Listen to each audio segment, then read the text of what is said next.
কবরে যাও, মুনকার আর নেকির যখন আসবে চোখগুলো হবে নীল রঙের চোখ, ভয়ঙ্কর। কেমন চোখ ভাই? নীল রঙের ভয়ঙ্কর চোখ। আমি বলি একটা হাদিস, কোন একজন নবী আল্লাহকে বলেছিলেন যে আল্লাহ, আমি মারা যাওয়া কোনো মানুষকে দেখতে চাই, সে কেমন আছে।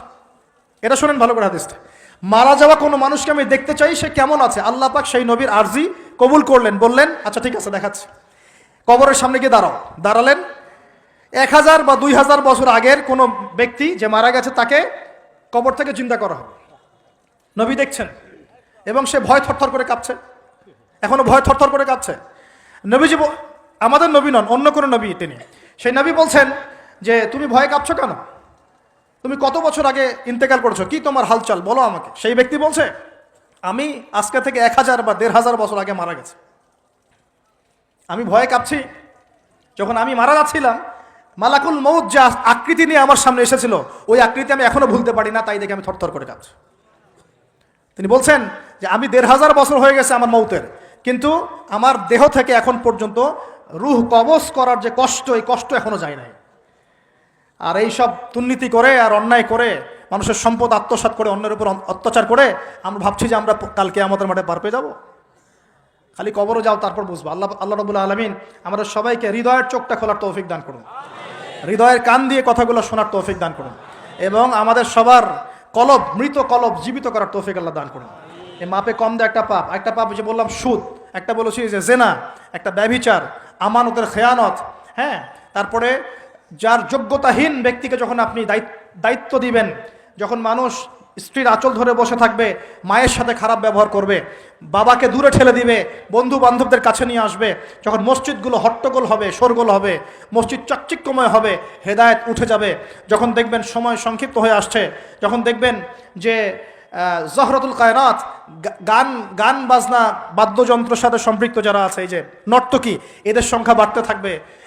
ইউজাফু আলা রুউসিহিম বিল মাআজিফ, মানুষের কানের পাশে বাদ্যযন্ত্র বাজবে।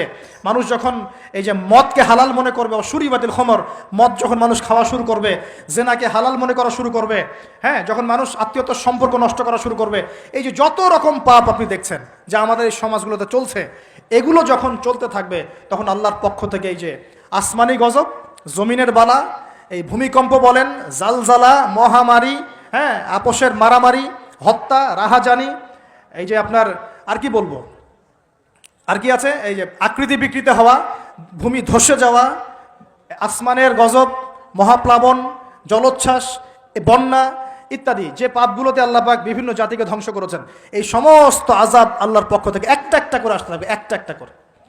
স্পেশালি 4-5টা। একটা হচ্ছে রিহুন হামরা, গরম বাতাসের আযাব আসবে, গরম বাতাস আসতে থাকবে, গরম, এমন গরম বাতাস আসবে যে বাতাসে জনগণের বেঁচে থাকা অতিষ্ঠ হয়ে যাবে মানুষ। 2 নম্বর আসবে জালজালা, এমন ভূমিকম্প, সানাওয়াতু জালাজিল, ভূমিকম্পের বছরগুলো, একটা দুইটা না, বছরগুলো একটার পর একটা আসতে থাকবে। আর কি আসবে? খসফন, মানে জমিন ভিতরে ধসে যাবে, নিচে নেমে যাবে। আর মাসখান, মানুষের আকৃতি পরিবর্তন হয়ে যাবে। আর কাযফান, আকাশ থেকে পাথরের বৃষ্টি বর্ষণ করা হবে। এগুলো আসতে থাকবে। এছাড়া আমাদের হাতের কামাইগুলো তো আছেই। আল্লাহ রাব্বুল আলামিন আমাদের সবাইকে, স্পেশালি ঢাকা শহরের বাসিন্দা আমরা যারা আছি, আমরা যারা দিনী ভাই, আমাদেরকে সমস্ত পাপগুলো ছেড়ে দেওয়ার তৌফিক দান করুন। আল্লাহ পাক আমাদের সবাইকে শিরকের পাপ ছেড়ে দেওয়ার তৌফিক দান করুন, কুফরের পাপ ছেড়ে দেওয়ার তৌফিক দান করুন। এই অহংকার, সম্পদের অহংকার আল্লাহ পাক বন্ধ করার তৌফিক দান করুন। আল্লাহ পাক আমাদের সবাইকে দুর্নীতি বন্ধ করার তৌফিক দান করুন, ন্যায় প্রতিষ্ঠা করার তৌফিক দান করুন। আল্লাহ রাব্বুল আলামিন আমাদের সবাইকে, স্পেশালি যুবক যুবতী যারা আছে, সবাইকে জেনা ছেড়ে দেওয়ার তৌফিক দান করুন, পবিত্র চরিত্রকে পবিত্র রাখার তৌফিক দান করুন, এই পর্নোগ্রাফি থেকে দূরে থাকার তৌফিক দান করুন। আল্লাহ পাক এই যুব সমাজকে মাদক থেকে দূরে থাকার তৌফিক দান করুন। আমরা দোয়া করি যুব সমাজকে আল্লাহ পাক এই পতিতাবৃত্তি, ব্যভিচার থেকে বাঁচিয়ে রাখুন। পরিবারগুলোর মধ্যে আল্লাহ পাক শান্তি দান করুন। এই ব্যভিচার থেকে, বিশ্বাসহীনতা থেকে, আমানতহীনতা থেকে আল্লাহ পাক আমাদেরকে বাঁচিয়ে রাখুন।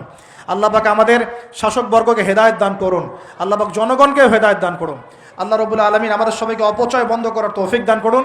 সবাইকে নামাজি বানিয়ে দিন, সবাইকে কোরআনওয়ালা বানিয়ে দিন, সবাইকে হাদিস চর্চা করার তৌফিক দান করুন, রাসূলের সুন্নত মাফিক জীবন গড়ার তৌফিক দান করুন। সমস্ত পরিবারগুলোতে ইসলামী পর্দা কায়েম করার তৌফিক দান করুন, নামাজ প্রতিষ্ঠার তৌফিক দান করুন। পরিবারগুলোর মধ্যে হালাল রিজিকের ব্যবস্থা আল্লাহ করে দিন। এবং সর্বোপরি আসন্ন রমজান যেটা আসছে, এই রমজানে আমরা যেন আমাদের গুনাহগুলোকে মাফ করিয়ে নিতে পারি।